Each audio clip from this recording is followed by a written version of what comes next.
going on, everyone? Welcome to the newest episode of the Believe in Oregon podcast. I'm Zachary, Neel. He's Jonathan Stewart. Chase Stew. What's up, man? How we doing? Been a long time. It's been quite the time, right? It's been like a month and a half. I don't It's know. been a nice little summer break for both of us. I think we both needed it, and there was not much to talk about, so we're good. Yeah, there wasn't. Um, no, it's good to be back. Football is starting to smell like football, We're in right? it, man. We're in it. Like in the South, man, people say like football is not a summer sport. Listen, football is a summer sport. It's at 2-a-days. 2-a-days, the sweat, the grind. We got our middle schoolers out there. We get back after it tomorrow. Tomorrow morning, Nice. 8 a.m. Beat the heat as much as Yeah. possible. Good luck. But that heat's still gonna get you. Yeah. Still gonna get you. The other day I woke up, it was 80 degrees at 5:30 a.m. Oh God, that's terrible. Mm. So Yeah, yeah, man, and I'm sure like 90% humidity. the humidity is, yeah. At this point, I just look at I like to say that the humidity is good for my skin. You know, Oh, sure. Yeah, I'm sure that's probably accurate. it is. I don't know. It's I think it is. The Yeah. moisture, just as long as keep it, nice and Yeah. clean. Yeah, absolutely. Well, like we said, we're back. We're ready to get into it. We're ready to knock that summer rust off. Coming off vacation, we're gonna dive back into football. It's preview season. Jay Stu, I think it is on us. It's our job to help the fans get prepared for the upcoming season. Hmm. Um, that's exactly what we're going to do starting today and over the next few weeks. We're going to start looking at it, start kind of wading in a little bit. We're going to do that today by just testing the waters. We're not going to do a deep dive or an Yeah. intricate breakdown of these positions in the depth chart. We're simply going to talk about what's new. It's been several months since spring ball now. I just want to remind everyone of where we stand, who's gone, who's new, what to expect this year because there's a lot new. That sound good? Yeah, I'm down with that. And also too, for all the fans that are watching or hearing, listening, tuning in, uh, don't be afraid to find us on our social channels and ask us Absolutely. questions. We might not get to you on those social channels, but we will get to you on Believe in Oregon. So I just want to throw that out there, because I know there's a lot of questions, and there's going to be a Absolutely. ton as the season goes on. So don't be afraid. Yeah, our mailbag is always open. I mean, we Mhm. do mailbag episodes every now and again where we answer questions, but you can send those in at any time. Just send them to my email, ZacharyNeal4@gmail.com, or tweet them at me, DM me, whatever way you can get to me. Send us questions. We're happy to answer them. Just do today, you have the offense. I've got the defense. It's as simple as that. You ready to jump in? Yeah, I'm ready. All right. Like I said, we are going to go through each position without getting too deep. Simply answer the question, what's new? Who left? Who transferred? Who are the freshmen that could have a big impact? How good will this position be in general? Why don't you get us started with the quarterbacks? All right, so who's gone? A big guy. Well, not Dylan, a big guy, but an important guy. important guy. He's big in heart. Yeah, that's fine. He's a grown man. Let's put it That's that true. way. That's true. Dillon Gabriel is passing the torch. Record-setting passing season last year is now in the NFL.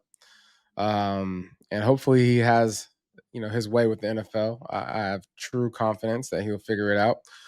But up next is Dante Moore. Most likely. It's most likely. Yeah, it's And gonna be Dante. we can talk about the quarterback room as far as like how I think that should go at this point. Confidence level, right?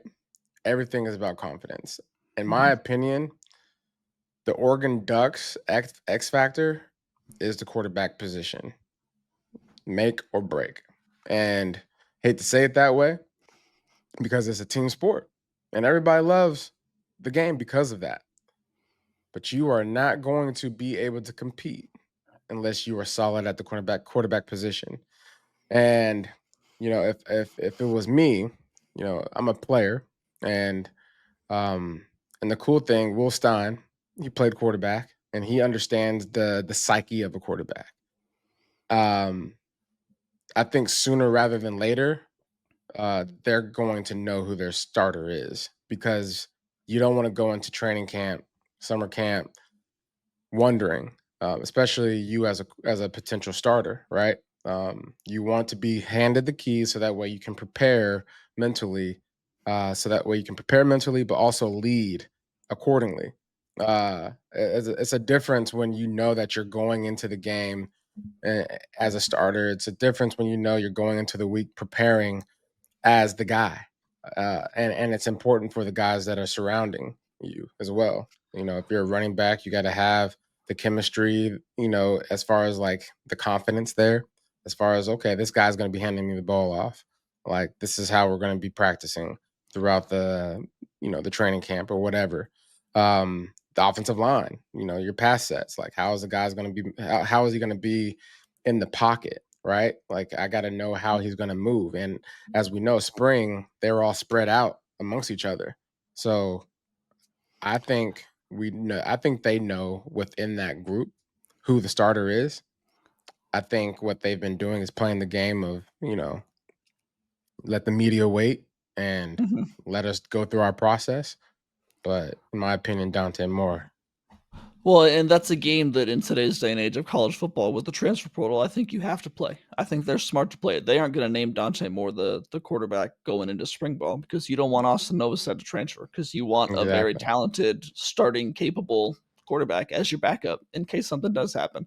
Hmm. But like, I agree. I think that um, anyone who knows anything over the past few months, especially watching spring ball, it's kind of known that Dante Moore is going to be that guy. He is a very very talented player. I think he can be a really good quarterback.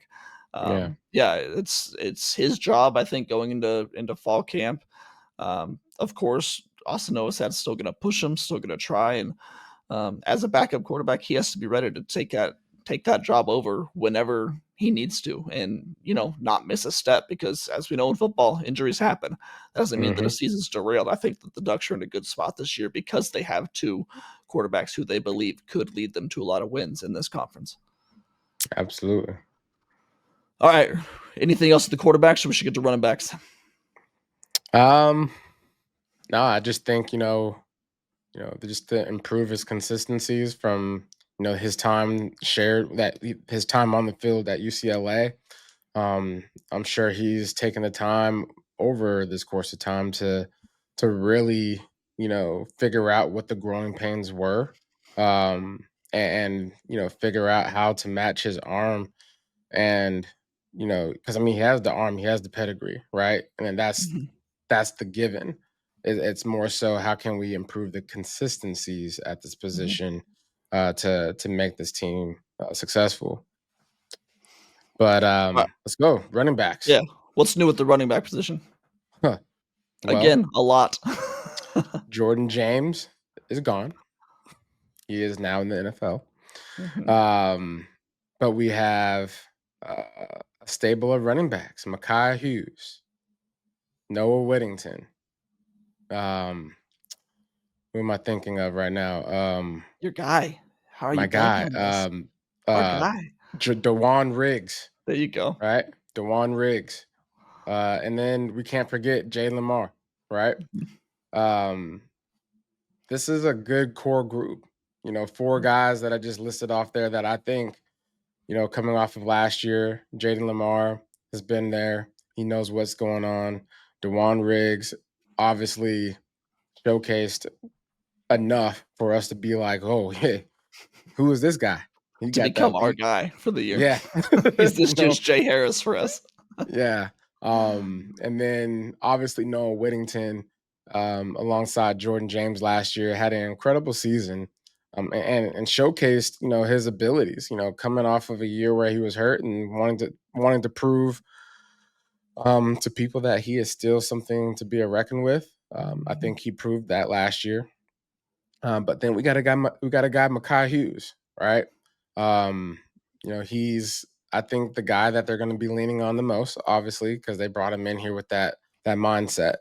Um, I would say the biggest question for Makai Hughes is how is he going to be able to deal with the defensive edge, right? In the Big Ten. It's just a different caliber of football. And I think Mhm. when you talk about the levels of play and competition in the running game, right? When everything breaks down and you have to bounce it, or when you dial up an outside running play, can you bend the corner against higher competition, right? Because he was able to do it, um, at Tulane, and Mhm. if he's capable of showcasing that he can do that, in the Big Ten on this Oregon offense, I think he's going to be very special. Um, but I also think Will Stein. We're going to get to the receiver stuff, but I think Will Stein is definitely going to be in his bag because we're going to see what he's capable of as an offensive coordinator by being able to put the ball in individuals' hands that need to have it in their hands. Because I look at Noah Whittington, I look at Riggs. Those guys have got to be a part of the passing game in a special way. Mhm. Period. Yeah, it's a good point on Will Stein. I kinda this is more to the quarterbacks than the running backs for me, but I think this is a big year for Will Stein in general just Hmm. because we get to see him kinda open up the playbook a little bit more based on whoever is at quarterback, whether Dante Moore or Austin Novosad. But, with Dillon Gabriel, great quarterback, but he couldn't really throw over the middle of the field just because of his height. He simply couldn't see Hmm. over that line. So I'm curious to see how that changes the playbook this year, especially with the running backs as well. I mean, see what they're able to do. What I want to ask you though is, I mean, this is one of my biggest questions going into the year is what type of backfield do we see? Is this a Jordan James RB1 type thing with Makai Hughes, or is this like the first year with Bucky Irving and Noah Whittington where they're both getting 12 to 13 carries per game and they're really splitting that backfield? What would you rather see as a fan? What would you rather be in as a player? If you're Makai Hughes, are you bummed if you're kind of in an RB split? Are you okay because you're still getting your reps, but you're also kind of lightening the load on yourself? Well, as a fan, I would want to see both, the RB split, Okay. because we don't know what Makai Hughes is actually going to be able to do again at this level of ball. It's a different level. Like, I don't Mhm. care what anyone has to say. You're in the Big Ten now. And so this is big boy ball. And so we don't really know what to expect out of Makai Hughes. So I think the expectations there should be, starter quality. You should Sure. be able to find the holes and break tackles and do something special here and there. Um, but we've also seen Noah Whittington do the same thing last year. And so there's no reason to just put the bulk of the carries on one guy that has a little bit of the unknowns until it's proven. And that's what the first few games of the season we're going to figure out exactly who these guys are. But at the gate, as a player, I want the carries. I don't care who you. I want the carries. So if I'm Noah Whittington, I'm thinking to myself, why y'all bring this guy in? Huh? You Yeah. brought him in because you want him to be the starter, or but really and truly, the mentality should be for Noah Whittington is, okay, you guys brought in a guy. Okay, that's gonna help me level up. All I gotta do now is just continue to work. I gotta bring my pads no matter what. And same thing for the rest of the guys on that depth chart. And for Makai Hughes, I'm here to because they believed in me. They simply went and got me. So I need to prove to them that they're right. I'm just curious as a player though, like how conscientious are you of your own workload and the miles on your tires? Because is Makai Hughes thinking, give me all the carries? He wants 200 carries this year and then he's off to the Yes. NFL, or is he, yeah, I don't know As what a as a mindset as he's a in. as a player, you want all the carries. As a player, I Okay. want the ball every time. But this understanding that you're not going to get the ball every time, right? Yeah. And so you understand that the coaches have the job to protect the player, right? Mhm. So I trust that the coach is going to make sure that the tread on my tires aren't worn by the end of the season. That's Mhm. the coach's job. It's not the player's job. The player's job is to go out there and want to eat. I want to eat every time I'm on the field, coach. I'm a running back. Let me run the ball. Mhm. If it's third down, I still want to run the ball. It's But if true. we have to pass it, I'm a knock somebody in the head, right? So that's the mindset of a player. And if it's not that, I don't want you on the team. Get off the team. If you over here watching your count, if you watching your carries and your count and your catches and your steps and all that during games, now practice, it's a whole different level. Okay. Like we can look, I need to maintain myself in practice so that way I can show up in these games. So I hear you. All right. Anything mhm. else on running backs? You ready to get into the wide receivers? Because we Yeah, got a let's lot get to into talk about with the wide let's receivers. get into the receivers. I'm gonna keep this one. I'm gonna keep this one short. Um, Okay. I might not be able to. Evan Stewart. Um, man, what a Bummer. loss. Bummer. Terrible, terrible, terrible. But Dickey, we need you to rise up, baby. We need these guys that have not been talked about lately to be talked about. Mhm. And they have to make sure that they know what they're doing.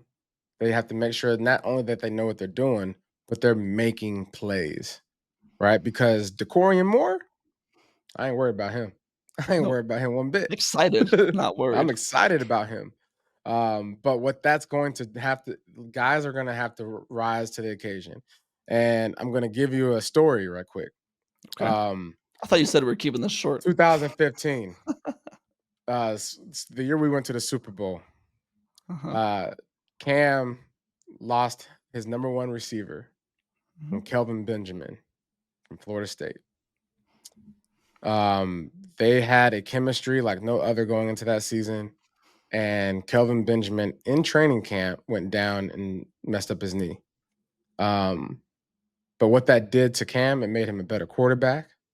And what that did to all the players around in those situations in the receiving room, in the tight end room, it made everyone elevate their game because they knew what incredible talent was missing. And so all that did is just raised everyone's bar. You gotta Mhm. raise the bar. That's all this means for that room and that receiver room. Um, you have to make sure as a coach that these guys are well prepared. And when I'm saying well prepared, not just knowing the plays, but they have the next move ready to go. Meaning they know the plays and they know what their next move is when they catch the ball. Right. So it's a lot. It's going to be some shoes to fill, but I feel like we're going to be able to get there. I think Gary Bryant Jr. They brought him in. He's got some veteran, miles on him. So I think he's a guy that if you're a younger guy, you need to be sitting there looking at how how to be a pro. You're in Mhm. college, but this is pro ball now, baby. Mhm. Well, and the standard of that room is so high now. I mean, losing guys Hmm. like over the past 2 years, Tez Johnson, Troy Franklin, Trayshawn Holden, you feel good about, when you had Evan Stewart coming in because he could be that he is a wide receiver one, you know? Yeah. I don't think he could play up to his potential last year because it was a little bit of a crowded room, but he was gonna flourish this year in the offense. Losing him is tough, but like you said, that just it creates this runway for all of these other players. I'm so excited for this position group in general, just because there's so many guys. So this team is recruited so well at the receiver Hmm. position that there's so many blue chip talents that could step up and be the guy. I mean, we didn't even mention Jeremiah McClellan, Justice Oh Lowe, yeah, Kyler Justice Lowe. Casper. I mean, there's Yeah. so many guys that could you could name 5 guys by the end of the year that are among the leading receivers. I'm like, yeah, I buy it. So yeah, Hmm. this is one of the most intriguing position groups for me. And you called you said the QB position is I don't know what you said, but like the X The factor for X this group. factor, I agree. I think that is, but like the next one for me is the receivers, the just because receiver. there's so many guys and it's just so unknown right now. We Hmm. have confidence that someone's going to step up. I don't know who yet. So that's Yeah. just why I'm very intrigued. Yeah. And then the tight ends, right? Mhm. Terrence Ferguson, 6'5", presence, 250 some pounds, gone, right? Mhm. But you got Kenyon Sadiq. Mhm. And if I'm a receiver, you better make sure you go out there and get your reps and you make them count because those packages will turn into 12 real quick or Yeah. 13 real quick, Yeah. right? So, It's Kenyon Sadiq season in Eugene. yeah, and then you got Jamari Johnson. Mhm. You talk about Terrence Ferguson leaving. This is a guy that is a big body, that left Louisville because he wasn't getting the ball. Mhm. Period. Right. So I expect 12. I expect 12 personnel Mhm. early and often as the season begins, as they figure things out. Because when you have a guy like Kenyon Sadiq, obviously he's going to be a part of the receiving game, passing game. But then you have a big presence like Johnson, the running game, the play action. He's going to be able to get that edge, solidify that edge and blocking, but also then get out there in the route and hit you. Okay. Yeah. There's going to be a lot of attention going to certain places on the field, and it's going to leave an opportunity for guys that know what they're doing and that want the ball to be available to get it. Yeah, and back to Sadiq a little bit. I think that, when the Evan Stewart injury happens, you think about, all right, what are the receivers who you never want to, when you're talking about injury, you never want to say benefit from this, but have the chance to like step up, have a bigger role. Hmm. I think there's no guy who has a bigger role now than Kenyon Sadiq because I Oh think yeah, he steps up even more in that offense. He already was going to be a huge part of the offense, but they need him now more than ever to really yeah. step up and just eat some targets. So Who has I'm more truly pressure than him? it's very fair. There's a lot of hype we've There's a seen a lot of lot of hype hype. over certain players in Eugene recently, and his has just been building for a few years now. I'm so excited to watch him. I can't wait. Yeah. Um, and then the offensive line, right? Mhm. Um, I think you know was Lalula. Did I say that Kalulu, right? Lalulu, Poncho, Poncho. Um, he's the last man standing in the only wilderness. returning starter. So it's That's like crazy. Fresh Prince when he's sitting there at the Yeah, house when the just house gets looking moved around. out and he's the one there looking around. Uh and but the good thing is he's the anchor. He's the Mhm. centerpiece. So as long as you have the centerpiece coming back, you can build around that. And I honestly think Isaiah World will be all world. I think Yeah, he is going to shock and blow people. He's going to have a stage and an opportunity to showcase why he might be projected top 5 pick next year. yeah. Period. I mean, larger than life. Got a name that's larger than life. Very marketable. Mhm. Um, you know, Yeah, um, he's so huge. Yeah. I think the offensive line um, will be okay. I think they recruited really well. They got some guys in here. Obviously, we lost Connerly um, last year and a big bulk of guys. But I just, you know, we're gonna be okay. Mhm. The Yeah, I cohesion's gonna was be there, and it's basic because of the nucleus. Every time you think Mhm. about like when you think about anything, if the nucleus is there, it can begin to form and have life, right? Mhm. And so Poncho being that centerpiece, they're going to be able to gel, but they're going to have to be able to gel early and often. Can't be over here mix matching, trying to figure things out throughout the season, Mhm. because we have a quarterback that needs the pocket to be clean and confident. Yeah. So I think I that's think that's that's going to be key. I think luckily they're in a position this year more so than they were last year. Last year they had to deal with the Bedford injury right before Hmm. fall camp, which threw things awry a little bit. But they know for the most part who at least three of their starters are. I mean, Hmm. Isaiah World starting left tackle, Harkey, Emmanuel Pregnon. Pregnon starting left guard, Poncho center. You probably do Bedford right guard, Harkey right tackle. I feel like if I had to put money on it, that's my starting five at the point. But Yeah. Janoris Wilson could get in there. Harkey could move around. You got some guys that might get in there. But and luckily you've got the first 4 games of the year where if you need to, I know we said we don't want them to shuffle things around, but you got a schedule that lays out for you to be able to do that. One note on Isaiah World, I was just talking to our guy Jeff Schwartz the other day about him again, and he was just, we've talked to to Jeff about Isaiah before, and he was even more glowing this time. He's like, I keep watching his film. I can't believe this guy. Like I'm just so excited about him. It's like, and all it's right. probably even more so because the potential aspect of it all, right? Like a guy that large, and you watch film, he's doing amazing things, but there's also things that he can get better at, right? Oh, Jeff says he just needs to get stronger. He just Stronger. needs to add a little bit of weight, some muscle, and he can just be all world. Yeah. I mean, ESPN put out a piece, I think it was last week, maybe earlier. No, it was last week, where they picked like 14 guys who they think could be the number 1 overall pick next year. And he was one of them? Isaiah World they give him a 1% chance. Not nothing. Hey, but it's like, hey, he's one of what they think is 14 guys who could be the number 1 overall pick next year. Okay, I'll take it. I'll take that too. All right. Anything else on offense before we flip sides of the ball? Just in general, let's wrap it up with this, the offensive side. How good do you think the offense is going to be this year? Compare it to last year, compare it to, there's a certain standard of offense at Oregon. Do you think they're going to be able to meet that standard? I'll go through the position group. So quarterback, you have something to prove. Running back, you're kind of still, it's like a wait and see, right? Not like you have to wait and see to prove anything.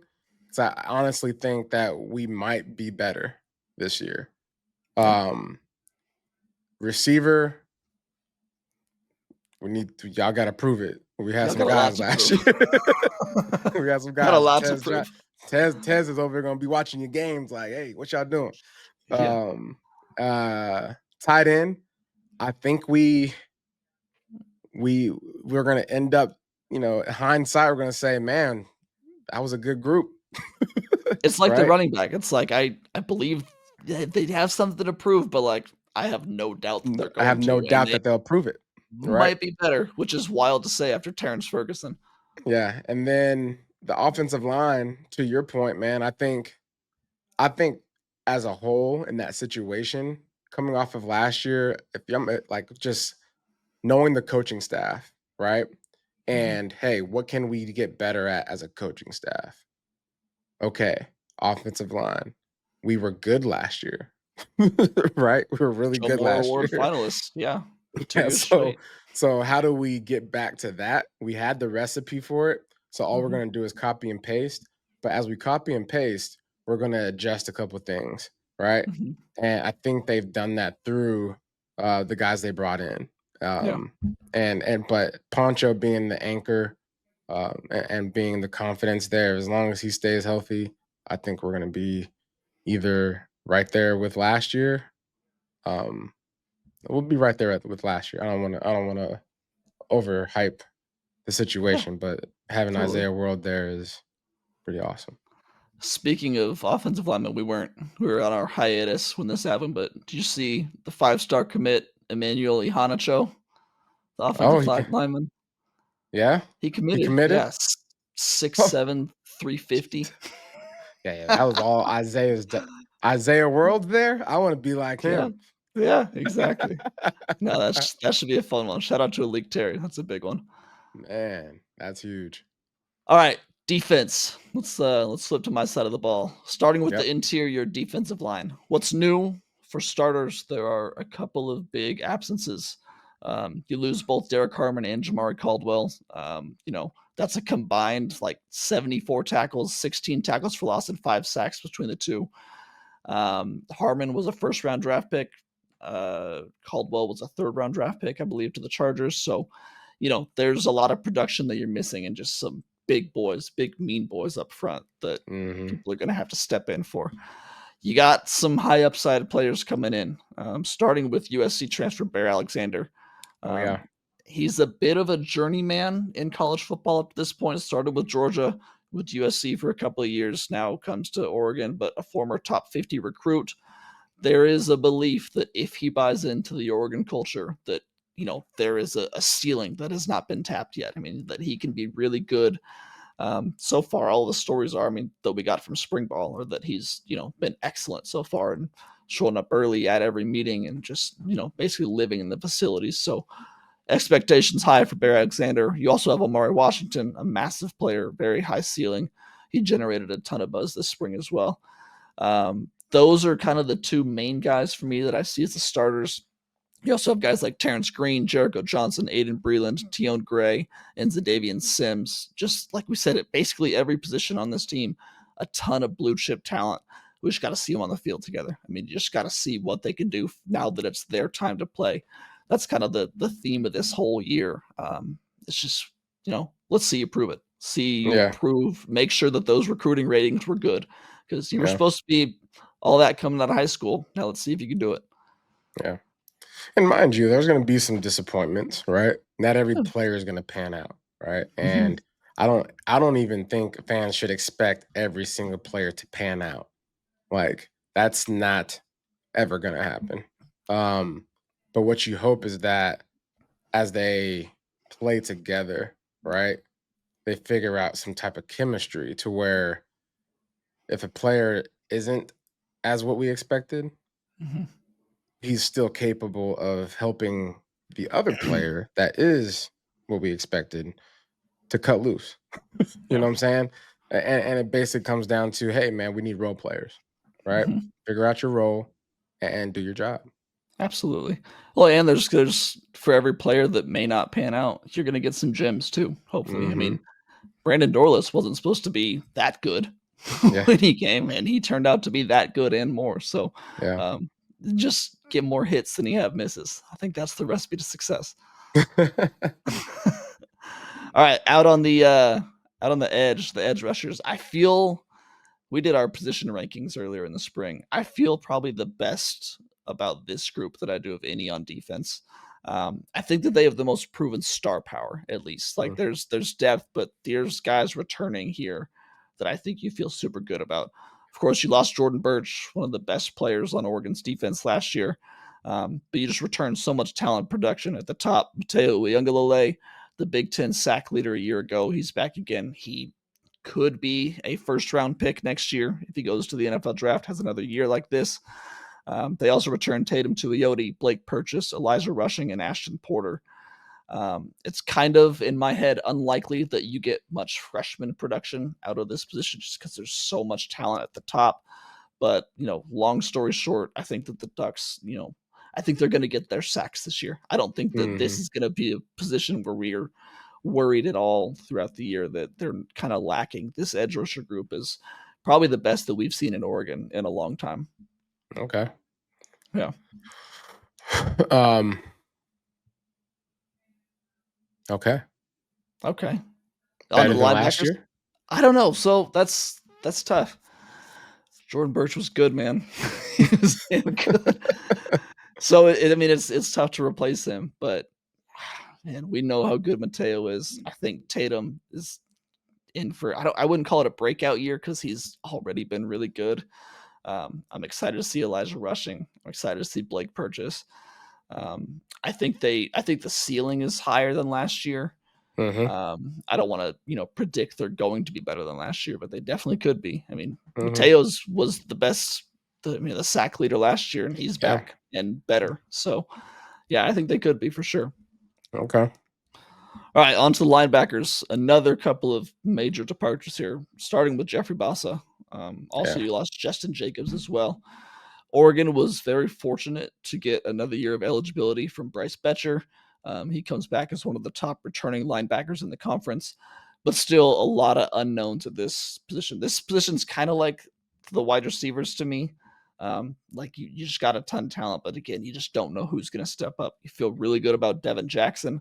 I think this could be the year that he finally puts it all together. He's got the runway to be that star for the Ducks. I'm also really intrigued by guys like your guy Braden Platt, Jerry Mixon, Kamar Mathuti, Dylan Williams, Gavin Nix.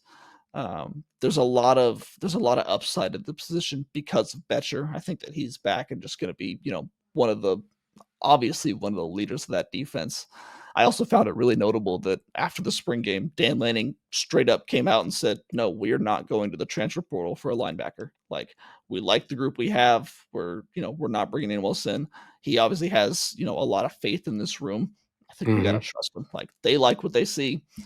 who the hell are we to say they need someone else? Like, I completely trust their evaluation. I think this group should be pretty good. Yeah, this group needs to be good. They have to Because be good. If they're not good, it's gonna look like Ohio State. yeah, yeah. Well, and it's just and the run you have to be able to because Big Ten's gonna run the ball. So our linebackers are gonna have a presence and be able to make those tackles and be in the right gaps, and do their job. Period. well, and even more than that, this group needs to be good for Lanning and his staff to be able to, like, I don't know if I wanna say save face, but just be like, he put his foot down and said, like, Yeah, "No, we're yeah, good. I yeah. like the guys we He have. went We're to war good." for you. He went to Exactly. war for you. I'm like, hey, look, we're good. Yeah. Everybody relax. You don't know I yet, but trust we're these good. guys. Yeah. I And trust these so guys. if they don't show up, And if they show up, that's a whole nother breed of coaching right there, boy. yeah, We already absolutely. know. We already know he's already a different breed, Mhm. but that would be a whole different type of breed. Like Yeah. publicly saying, "Nah, we're good at this position. Everybody relax." Well, this is a thing. This position, if it is good, it just speaks to the development because they don't have transfers here. These are Mm, all recruits, homegrown recruits, guys that they yeah, found in high school that they wanted. If they're good, they fit the system. All right, we're cooking with gas. yeah, I Especially like that. because linebacker recruiting has had a couple of misses in this latest cycle. So, So what we um, call this is off season playing with house money. yeah, I like that. I like that. Yeah, they're definitely gambling though. We'll see if it hits. Hmm. All right, let's move to quarterbacks. Another position where you're kind of lacking a lot of quote unquote Oregon experience, as Tosh the Boy called it in spring. You lose guys like Jabbar Muhammad, Dante Manning, Nico Reed. Then you bring in a couple of big name The transfers there. entire corner, the whole entire DB secondary. Yeah, they're mostly gone. The starters are mostly Starters are gone. gone. Bye. Yeah, but then you bring in Theron Johnson and Jaden Kennedy, two guys who I think will be pretty good. This is a position on maybe the position on all the roster with a chance to like break out with underclassmen though. There's a lot of redshirt freshmen Mm, who I think redshirt freshman or a JUCO transfer that I think could be really good. You already have Julio Florence, who was a starter, then he missed last year with injury. I think he could get that starting role back. Um, and then I'm really, really intrigued. Maybe like it may be a lot to say he's the guy who most intrigues me on the roster, but Ife Obadegwu is up there for me. I have, we heard throughout spring and throughout summer that like this guy is the real deal. He is going to be one of their best corners this year, next year, for the foreseeable future. I can't wait to see him. He was a really highly rated recruit before redshirting last year. mhm. Um, those two guys plus Johnson, maybe Kennedy in the nickel. I think you got a really solid position group. I'm also very intrigued by five-star freshman Naeem Offord, the brother of Makai Hughes, redshirt freshman Dakota Fields, and then the JUCO transfer Sion Lalea, his second year in the program as well. So again, there's so much talent in this group, but like every other position group we've talked about before, you got a lot to prove. Yeah, there's a lot of prove it categories out there in the Every one of them. rooms. Every Every one single of one. them. I don't think there's a room I where would we say feel every set. one of them outside of tight end and D and the edge. The edge, yeah, edge is probably the only. I still think tight ends improve it. Nah, I don't know, man. Like, I We mean, haven't if you seen him want to be a talk number about, one though. huh? We haven't seen him be a number one. We've seen enough. We've seen him do a lot. If he does, if put it this way, if it doesn't pan out, it cannot be his fault, right? Sure. Quarterback, Yeah. coordinator, offensive line. Like, hey, I'm open, but y'all just didn't give me the ball. I think He gonna be open. it would be the most surprising if he didn't pan out and that position Yeah, didn't pan out. Because yeah. he So just seems like the most sure thing we've had in a long time. yeah. So All okay. right. Let's wrap up the safeties. Let's wrap up the defense with the safeties, I should say. Quite possibly the best transfer addition of the offseason. And Mm-hmm. Dylan Thieneman and Isaiah World, I think, your top two. Thieneman has all of the buzz as one of the best safeties in college football. I think that he has a really good chance to be a first-round draft pick next year if he has the season that we expect him to. He's coming in, replacing the likes of Tysheem Johnson and Kobe Savage. You've also got some high upside players like Kingston Lopa, Peyton Woodyard, Aaron Flowers, and then 5-star true freshman Trey McNutt. They all could get in the mix as well. But Thieneman is the story here. I think that he has a pretty good chance to be a first team All American, second team All American. Like he should be there by the time the season's over. He's got a good chance to be like I said, a first round draft pick. I think that he could be the best safety that Oregon has seen since Javon Holland. And, if he has a season, he'd be better than Javon Holland. And that's saying something because Holland was really good. Yeah. But I think Got that a chance to play golf with Javon Holland. He's a good golfer too. Is he? Okay. Mm-hmm. That means he's not working on his football enough. Nah. It means he's focused. He ain't out in the streets. He's on the golf course. That's fair. That's fair. That's good. That's all I've got for the defense. So let's go through, like you said, you ran through what'd you do, just like how they need to prove it, or like what your overall sense was for each the position. overall sense of like the defense. Like, are they going to be proving it? Or are they going to be like stagnant? Do they got a chance? The edge rusher, the interior defensive line, you got to prove it. You gotta step up, take over where Derek Harmon left off. Basically, I think they can, but we got to see what Bear Alexander does in this system. Like he's got a lot to prove himself. That's a lot on him. Edge rushers, we feel great about. I mean, Mateo is that guy. So linebacker, like we said, a lot to prove. Your Dan Lanning went to bat for you. Don't let him down for sure. It'd be interesting. It would be interesting there, like how much they, stick to 4-2-5, right? Mm-hmm. Played a lot of that last year. Like, it'd just be interesting if they feel like they can get pressure in different ways. They could go to 3-3-5, right? Like, and especially if he feels very strong about the linebacker core, right? It must be a lot of them. Mm-hmm. Yeah. So if that's the case, you might be able to get away with mixing up some defenses for some flex. Yeah, and then getting nickels out there, going to dime a little bit if you need to against Ohio State or someone. Especially if you say what you're about to say about the DBs. A lot to prove. Yeah, a lot to prove. And if we if they prove to be right, 5 DBs sounds great. That sounds like a lot of fun. Especially with a nickel. Yeah, absolutely. Yeah.